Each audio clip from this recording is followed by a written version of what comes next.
தொழில், வியாபாரம், வணிகம், வணிக நிறுவனம், வியாபார நிறுவனம், தொழில் நிறுவனம்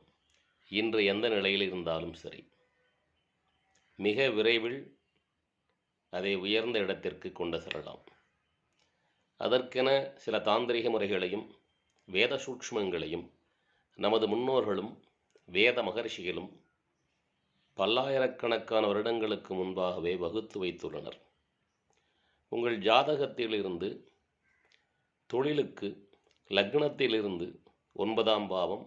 10ஆம் பாவம், 11ஆம் பாவம், சந்திரன் என்ற ராசியிலிருந்து 9ஆம் பாவம், 10ஆம் பாவம், 11ஆம் பாவம், சூரியன் என்ற இடத்திலிருந்து 9ஆம் பாவம், 10ஆம் பாவம், 11ஆம் பாவம், இந்து லக்னத்திலிருந்து 9ஆம் பாவம், 10ஆம் பாவம், 11ஆம் பாவம்,